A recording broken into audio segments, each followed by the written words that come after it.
Assalamualaikum warahmatullahi wabarakatuh. Halo Konco Laut, selamat datang di podcast dari Dinas Kelautan dan Perikanan Provinsi Jawa Tengah. Alamatnya ada di Jalan Imam Bonjol nomor 134, Kota Semarang. Nah, hari ini itu hari yang cukup spesial untuk kita semua. Episodenya spesial juga karena kita kedatangan tamu yang super spesial juga. Ini super spesial semua lah ya, SS. Pokoknya semuanya spesial. Jadi hari ini kita kedatangan tamu all the way from England. Tapi sebelum itu, izinkan saya perkenalan terlebih dahulu. Tak kenal maka tak sayang. Saya Anggi Mesyela dan hari ini saya akan jadi host untuk episode spesial. Nah, kita kedatangan tamu dari Inggris. Ya, Konco Laut jauh-jauh datang ke Semarang. Kita sapa terlebih dahulu, ada Miss Elena Piana, betul? Right? Oke, salah guys. Jadi Miss Elena ini dari Nula Red Claw. Itu adalah sebuah perusahaan yang kita nanti akan sedikit kulik ya, perusahaan yang bergerak di bidang apa dan kenapa sampai ke Semarang gitu. Okay, Miss Elena, could you please introduce yourself and maybe the Nula Red Claw that you represent? Yes, of course. Thank you, Angie, for the introduction.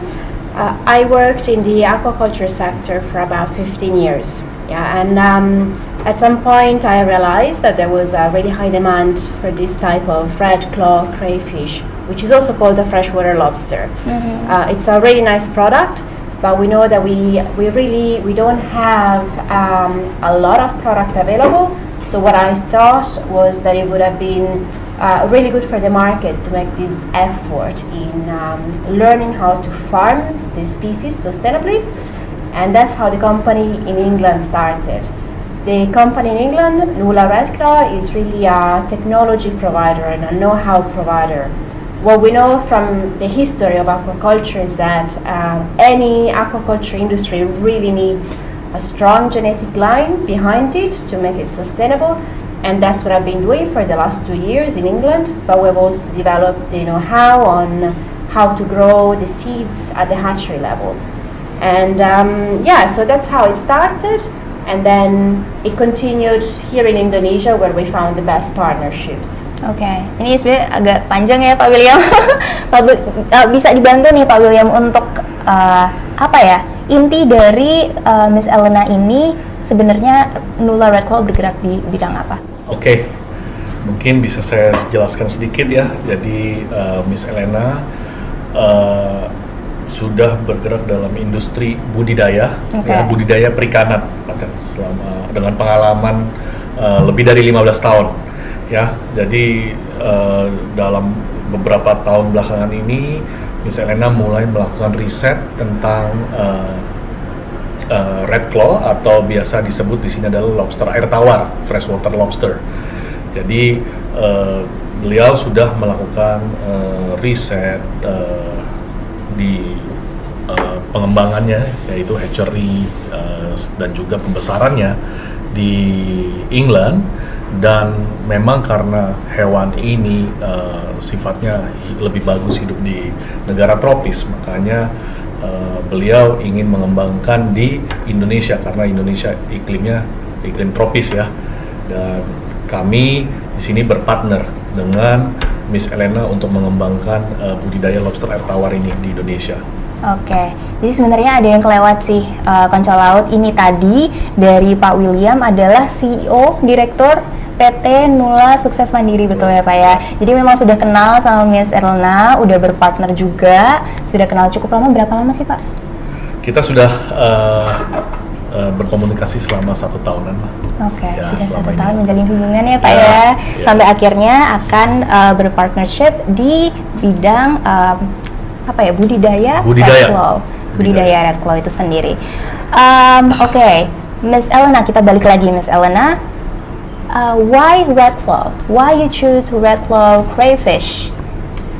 Yes, thank you for the question. We chose to work on this species because it's a crayfish, and we know that there are about 2 million tons of crayfish produced and exported from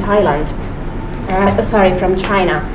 So we know that the market is really appreciative of this product, but compared to the Chinese crayfish that is so popular, this red claw has additional feature that makes it really enjoyable at dinner.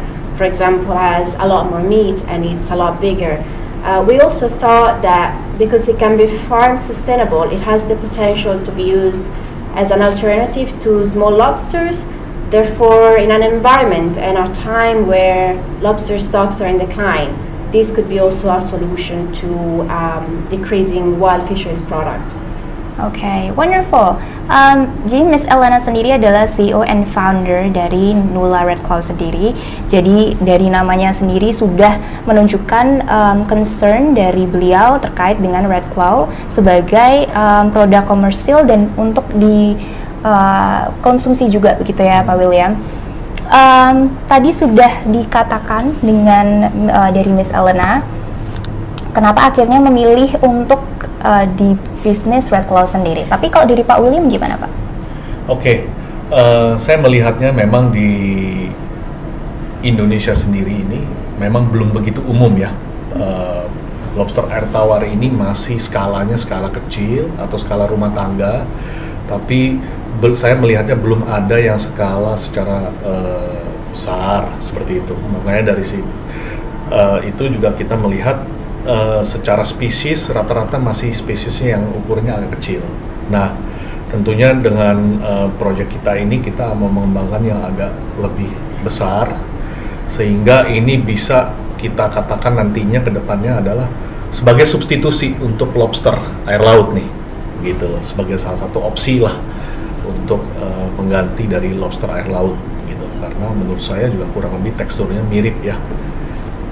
Oke. Tadi kita sebenarnya udah bincang-bincang di balik kamera.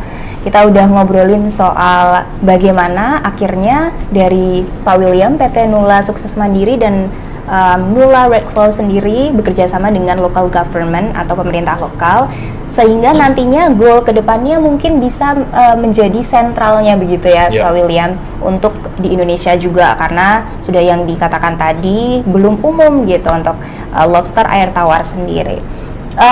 For Miss Elena, I want to ask you about the life cycle of the red claw itself. When does this red claw crayfish thrive and reproduce? So the species is really native of Southeast Asia, but specifically of Papua New Guinea. So we know that it's a tropical species, and we know that it lives well at temperatures between 26 and 29 degrees, which means that Central Java and Indonesia is really one of the perfect places for the farming of this species. It's a freshwater species, so that becomes really important for the rural economy of Central Java, for example, where we know that freshwater species are widely farmed, but also they fetch kind of a low market prices. So this becomes an opportunity to give the local people a tool to increase their revenue and bring prosperity to the region. Okay, Ms. Elena, is the circumstances here in Indonesia affect the life cycle of the red claw itself? Which countries that you already build the partnership, and maybe it's different from the Indonesia, the condition of the climate maybe, or everything? Yeah, well, definitely the climate of Indonesia is perfect for the farming of this species. Okay. So before I decided to collaborate with the government of Indonesia, I traveled around different countries in Southeast Asia to understand the climatic conditions, but also to understand the willingness to cooperate with other partners, with foreign partners. And one of the reasons I decided to stop and work with Indonesian is, one, because the climate is ideal, but also because Indonesia has a very rich culture of fish farming. So the know-how and the human resources and the skills to make this industry a success are already in the country, and that was extremely important for us. Obviously, we also found really good partners in the aquaculture department of both Jakarta and Central Java. So those were really key factors in getting us to establish the operations here. Oke, jadi karena mungkin nanti dari tim agak ini ya, tidak ada subtitle di video. Nah mungkin dari Pak William nih Pak, boleh dibantu. Jadi tadi Miss Elena udah bahas soal life cycle dari Red Claw itu sendiri, dari lobster air tawar. Boleh Pak William mungkin dari sisi Bapak yang udah cukup berpengalaman nih berbisnis di lobster air tawar itu, yang sudah dikatakan Miss Elena itu tadi seperti apa sih Pak korelasinya dengan apa yang sudah ada di Indonesia sekarang? Oke, jadi memang Miss Elena sudah berkeliling ya di beberapa negara di Asia Tenggara ini. Memang lobster air tawar ini bukan hanya di Indonesia saja, tapi di beberapa negara seperti Vietnam, Thailand, karena kan sama-sama negara tropik ya. Nah, memang setelah melihat dan membandingkan, Miss Elena memutuskan untuk mengembangkan di Indonesia, karena yang satu tadi kita punya petani-petani ya, pembudidaya yang ada, tapi memang masih skalanya kecil. Nah, kenapa kita pilih Jawa Tengah? Memang kita melihat di Jawa Tengah ini memang sudah ada komunitas pembudidaya dari freshwater lobster ini, tapi masih skala kecil. Nah, kita pilih Jawa Tengah supaya kita posisinya lebih dekat dengan mereka, ya, supaya nanti kedepannya kita mau menciptakan suatu klaster ini daerah Jawa Tengah yang mungkin dekat-dekat daerah yang kita akan pakai untuk melakukan uji coba ini, itu menjadi satu klaster gitu, klaster pembudidaya freshwater lobster ini. Kira-kira seperti itu kenapa kita pilih lokasi di Jawa Tengah. Oke, tepatnya itu di mana sih Pak? Saat ini kita bekerja sama dengan Pemprov Jawa Tengah. Kita akan bekerja sama di BBI Janti di Kabupaten Klaten, Jawa Tengah.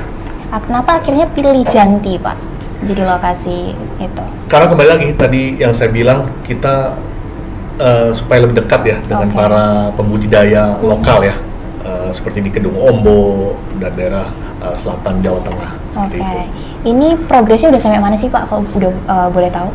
Saat ini progres kita sudah melakukan dengan dibantu oleh Pemprov Jawa Tengah. Ini sudah ada disiapkan 2 kolam ya, 2 kolam untuk kita melakukan pembesaran. Lalu kita juga lagi mau menyiapkan kolam untuk instalasi karantina sementara ya, karena benih ini nanti kita akan impor. Jadi kita harus siapkan juga tempat kolam instalasi sementara ini. Lalu yang ketiga,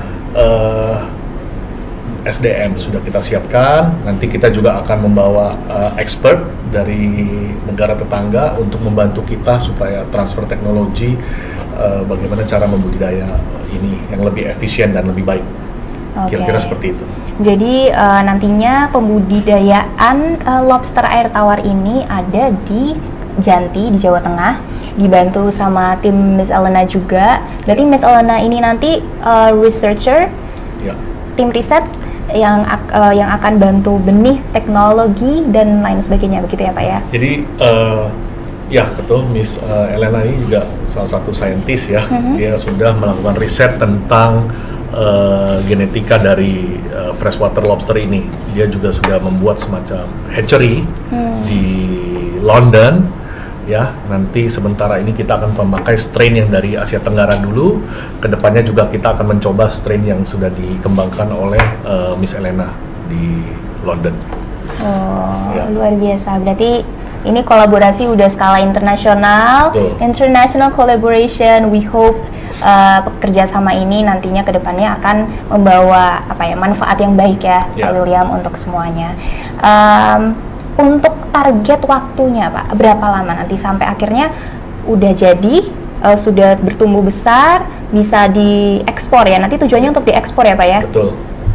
Jadi memang pangsa pasarnya adalah untuk ekspor, selain itu juga untuk di pasar domestik, yaitu ke middle to high end restoran atau hotel. Yang kedua lama masa budidayanya kurang lebih sekitar 6 bulan, ya, okay. Dari ukuran 1 gram menjadi ukuran di atas 70 gram.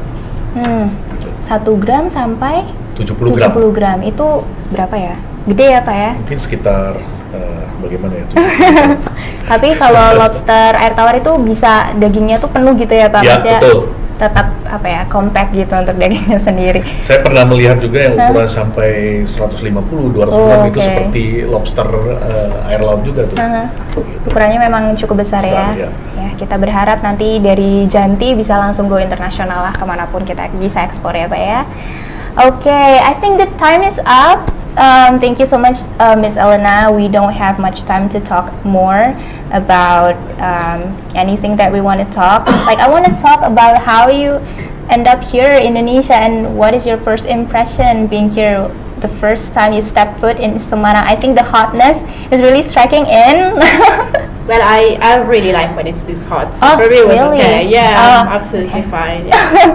Because the people in Semarang, we cannot handle the hotness, like the sun is 5. Yeah. But that's okay. And, yes. Andy, if it's okay with you, I just wanted to take this opportunity Yeah, to of course. maybe just tell everyone that this project has also been possible not only thanks to the Indonesian government but also the British government. Specifically, I started the company in the county of Dorset, where 2 people at the council of Wow. Dorset, Joe Rufus and Martin Sutcliffe, were really the ones that helped me getting established and making this happen. So this is really an example of how governments can play a key role in starting new technologies. Exactly. Jadi memang Konco Laut ketika kita memulai suatu rencana yang baik diiringi dengan kerjasama antara pemerintah dan juga swasta, kita bisa untuk mencapai tujuan-tujuan tersebut. So thank you so much, Miss Elena, for being here. Pak William, terima kasih banyak sudah hadir di sini. This is the first podcast of me and maybe from Red Claw Business too. So we hope that this podcast can open, bisa membuka wawasan kita semua mengenai bagaimana kita bisa bekerja dalam bidang yang kecil dulu dari lokal, tapi nantinya kita bisa ekspor untuk go international. So demikian bincang laut kita hari ini. Terima kasih atas waktu dan kesempatannya. Saya Anggi Mesyela, saya Angie undur diri. Jangan lupa subscribe channel YouTube Dinas Kelautan dan Perikanan Jawa Tengah. Untuk more info bisa cek IG, Instagram, dan Twitter kita di @dkpjateng dan website kita di www.dkp.jatengprof.go.id. Nah ini saya sebenarnya nyontek tapi nggak apa-apa ya. Ikan pari tangkapan nelayan, tiada hari tanpa makan ikan. Cakep. Ayo makan ikan biar sehat, kuat, dan cerdas. Jayalah perikanan kelautan Jawa Tengah. Saya Anggi Mesyela undur diri. Bye bye. Thank you. Thank you.